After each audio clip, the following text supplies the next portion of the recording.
Hai, kita kembali lagi di YouTube channel Miss Sari. Kali ini saya akan berbagi pengalaman saya bagaimana sih bimbingan dengan supervisor atau dosen pembimbing selama saya menjalani studi S3 di Sydney. Saya pernah berbagi di video ini bagaimana bimbingan awal gitu ya, bagaimana pertemuan awal dalam supervisory meeting dengan para supervisors.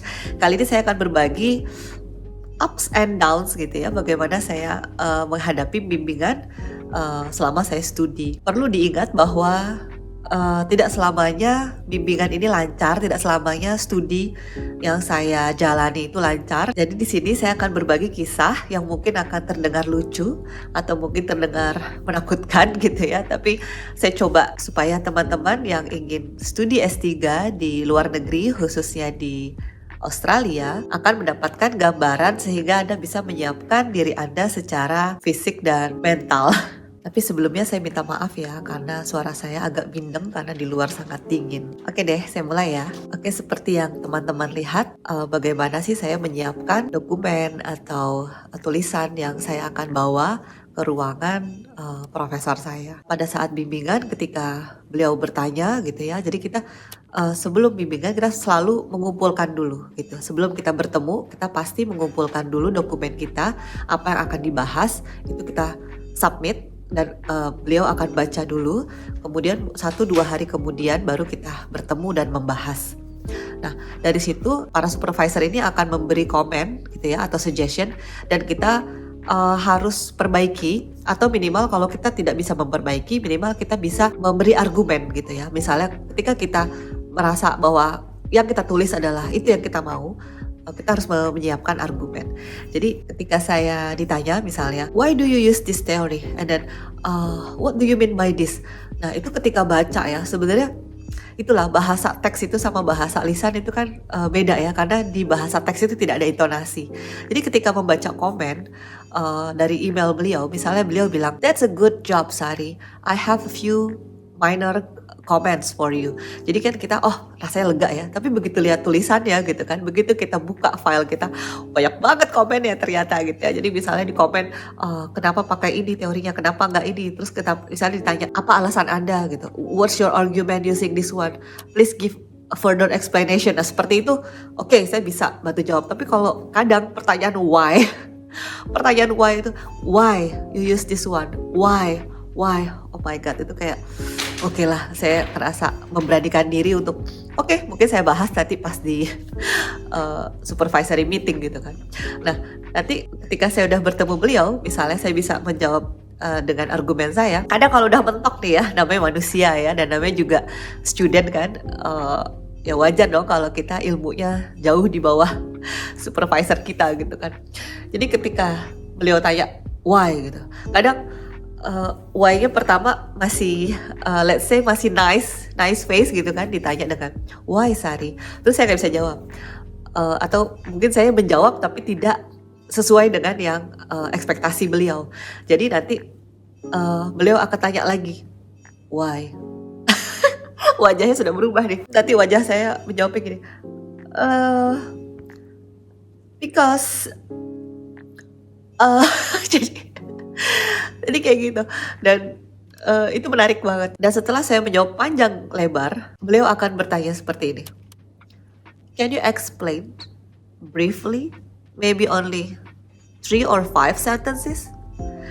Saya langsung okay, so the point is, what I'm going to say is blah blah blah blah, and second one is blah blah blah, and the third one is blah blah blah. Lalu kalau beliau bereaksi seperti ini, that's good, that's how you write it, okay? So don't go around and then you have to make it simple, make it brief. Saya kayak, gitu ya, oke. Baiklah gitu. Tapi kalau jawaban saya masih kurang memuaskan gitu ya, atau masih terlalu shallow, maka beliau akan terus, Sari, would you? Saya langsung, aduh salah apa lagi ya, kurang apa lagi nih gitu. Oke, coba jelaskan lagi, saya coba baca lagi apa sih yang saya tulis ini gitu. Akhirnya saya coba baca lagi. Artinya nggak selamanya mulus gitu. Namanya juga sekolah gitu, kita belajar. Ya nggak selamanya mulus gitu. Mungkin kemarin-kemarin teman-teman melihat saya di video, di channel saya atau di Instagram. Oh kayaknya you're so happy, like all the time happy. No, nggak juga gitu ya. Tapi saya hanya mencoba apa yang saya share di sosial media saya atau di video itu, contoh-contoh yang bagusnya gitu, supaya memotivasi teman-teman ya. Ternyata kuliah S3 itu tidak sebegitu menakutkan gitu kan ya. Tapi tentu saya juga menunjukkan bahwa nggak selamanya kita lancar dalam studi, tapi juga bisa jadi penuh dengan tantangan ya. Oke, berbicara soal bagaimana sih sikap profesor atau dosen pembimbing kita, supervisor kita, sebenarnya ini sangat individual. Saya tidak bisa bilang bahwa semua supervisor akan seperti ini di kampus saya ataupun di Australia pada umumnya, tidak seperti itu. Ini betul-betul sangat individual. Artinya saya termasuk beruntung mendapatkan supervisor yang sangat suportif gitu ya, dan menggunakan kalimat yang positif gitu. Misalnya walaupun beliau punya banyak komen pada tulisan saya, tapi pada saat di email itu beliau hanya menuliskan I have few minor suggestion atau I have few minor comments gitu ya. Jadi ketika kita buka email kita nggak shock gitu kan dengan apa yang beliau inginkan atau yang beliau ingin kita revisi seperti itu. Teman saya di kampus yang sama, tapi saya tidak mau menyebutkan dia di school apa atau faculty apa. Teman saya ini cerita, ada 2 teman saya cerita bahwa supervisornya sangat negatif. Sangat negatifnya begini. Ketika teman saya menulis, kemudian submit, mau bimbingan gitu ya, supervisornya akan menulisnya seperti ini, revise your writing, tapi tidak tahu di mana gitu, nggak disebutkan apakah gramatikanya ataukah kontennya seperti itu. Dan teman saya A ya, kita sebut aja namanya A, itu ketika dia baca file dia buka filenya, ini yang mana ya harus direvisi gitu. Jadi dia selalu bingung kan, ini mana yang direvisi. Akhirnya ketika dia bimbingan, itu supervisornya akan banyak bicara gitu. Artinya, Anda kenapa yang ini? Kenapa harus begini? Argumennya mana? Segala macam. Artinya dia tidak bisa menyiapkan seperti saya gitu ya. Ada waktu untuk menyiapkan argumen saya, menyiapkan, oh saya harus menguatkan ini dengan teori A, dengan teori B, teori C gitu. Teman saya tidak ada waktu itu. Jadi ketika bimbingan seperti merasa seperti rasanya direbus gitu ya. Kalau bisa istilahnya adalah direbus gitu sama supervisornya. Artinya ini sangat berbeda gitu. Kemudian ada lagi teman saya yang komunikasinya kurang lancar. Jadi ketika dia mulai, teman saya si B ini, ketika dia mulai PhD program, maka supervisornya bilang, saya hanya mau bertemu satu term itu 2 kali gitu kan. Jadi kalau kamu siap baru panggil, maksudnya baru hubungi saya. Teman saya tuh ya oke gitu. Nah kadang-kadang dia terlena dengan waktunya gitu, karena dia merasa oh ya udahlah 1 term 3 bulan bertemu hanya 2 kali. Jadi dia kadang loose gitu ya. Dia fokus mengerjakan, tapi kalau misalnya dia mau holiday atau mau pergi mau apa, kadang dia lupa sama studinya. Nah nanti ketika dia oh iya ya, kan ini udah let's say sudah 2 pekan terakhir mau ketemu supervisornya, akhirnya dia baru ngebut untuk mengerjakan targetnya gitu ya, mencapai targetnya. Nah menurut saya itu tidak sehat juga gitu ya, bimbingan seperti itu gitu kan. Jadi supervisornya betul-betul terserah, kalau Anda siap baru ketemu saya, tapi maksimal 2 kali gitu dalam 1 term. Nah kalau saya beruntungnya adalah supervisor saya selalu memberi target. Jadi misalnya begini, beliau tahu apa yang sedang saya kerjakan, tapi kalau saya get lost gitu ya, kalau misalnya saya get lost, nanti beliau yang bilang, oke, 3 minggu lagi saya mau lihat progres kamu. Artinya kita harus mengerjakan sesuatu gitu kan, untuk mencapai suatu hal, mencapai suatu target di 3 minggu yang akan datang. Artinya saya harus push myself gitu untuk mengerjakan riset saya gitu. Apapun itu, entah bacaan saya ditambah atau tulisan saya ditambah atau analisis data saya yang bertambah. Artinya supervisor saya tidak meninggalkan gitu ya, tidak meninggalkan saya. Itu bagusnya. Saya merasa beruntung di situ. Tidak seperti teman saya yang A dan B tadi. Kemudian soal frekuensi ya, bicara soal 3 minggu sekali atau 1 bulan sekali. Frekuensi dalam bimbingan di selama studi S3 itu betul-betul murni dari kesepakatan supervisor and the student. Jadi kalau waktu saya di awal, beliau bilang, kita akan regular, tapi saya nggak akan minta seperti 1 bulan sekali, 3 minggu sekali, 2 minggu sekali. Ini betul-betul murni lihat dari progres Anda, kata dia gitu kan.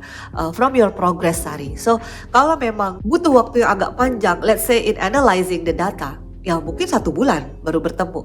Tapi kalau misalnya Anda sedang fokus pada suatu hal, misalnya membuat critical review untuk literature review Anda, ya mungkin dalam waktu 2 minggu. Jadi beliau sudah menyampaikan itu kepada saya gitu ya, bahwa akan seperti itu pola kita bimbingan. Dan ada teman saya juga yang kuliahnya di luar UNSW, profesornya, supervisornya minta 1 semester 1 kali untuk main supervisor. Tapi kalau dia mau tanya, dia mau konsultasi, tanyalah kepada secondary, jadi pembimbing yang kedua, seperti itu. Artinya menarik sekali ya, ternyata memang semua based on the individu, based on the supervisors and the students themselves, bagaimana kesepakatan mereka untuk bimbingan gitu ya. Kemudian tipikal dari supervisors ini juga bisa dikategorikan dari ada yang selalu mendorong studentsnya untuk publikasi, untuk doing conference, untuk ikut lomba, ikut ini, seperti itu ya. Kebetulan supervisor saya, ketika saya bertanya misalnya, boleh nggak saya ikut konferensi untuk presentasi proposal saya gitu. And then supervisor saya akan merasa keberatan karena buat apa gitu. Karena ini kan kamu baru proposal, kamu belum punya significant finding. Oh oke. Karena saya melihat teman saya, let's say si C, itu walaupun dia baru tahun pertama, tapi supervisornya mendorong, sana presentasi, tunjukkan pada let's say dunia gitu ya, kalau apa sih yang kamu sedang kerjakan gitu. Jadi nggak apa-apa, nggak harus menunggu findings, tapi ceritakanlah apa yang sedang kamu kerjakan. Nah, tipikal supervisor saya tidak seperti itu gitu. Jadi kalau belum ada significant finding, saya belum boleh presentasi atau publikasi dimanapun gitu ya. Jadi setelah 2 tahun saya studi S3, saya selalu bertanya, boleh gak saya ikut ini? Boleh gak saya ikut ini? Beliau akan coba buat dulu abstraknya. Kemudian saya buat abstraknya gitu kan. Lalu beliau lihat, kamu baru menceritakan proposal ya ini? Iya, saya bilang gitu. Rasanya belum perlu. Oke. Oke gitu. Padahal sedangkan mungkin sponsorship saya ya mendorong PhD student itu untuk minimal 2 kali publikasi di selama studi gitu ya, minimal 2 kali, dan kita akan membawa nama Indonesia kan, seperti itu. Tapi saya harus mengikuti apa yang supervisor saya sarankan. Saya tidak bisa maju sendiri. Kenapa? Karena apa yang kita kerjakan, riset ini adalah pekerjaan bersama dengan supervisor. Jadi tidak bisa kita maju duluan gitu, tanpa membawa nama beliau. Sedangkan kita dibimbing oleh beliau, artinya pekerjaan kita ada di bawah supervisi profesor ini gitu. Jadi berbeda dengan teman saya C dan D, ya dia sangat didukung untuk ikut konferensi, untuk seminar, untuk mempresentasikan apa yang sedang mereka kerjakan. Nah, setelah seharian bekerja jangan lupa refreshing. Refreshing bisa dalam berbentuk apa saja loh. Salah satunya adalah memanjakan diri dengan Scarlett Happy Fragrance Body Lotion. Saya suka menggunakan ini di sela-sela kesibukan saya. Selain bisa bermanfaat untuk kulit, ya aromanya memang betul-betul bikin happy. Juga ada body serumnya loh yang mengandung Ceration Hyaluronic. Nah, ini juga bagus sih untuk kulit, apalagi kita sehari-hari ada di ruangan yang ber-AC. Halus sekali. Sampai ketemu di kisah-kisah saya yang lain. Jangan lupa dukung terus channel Miss Sari dengan subscribe, like, and share. Terima kasih.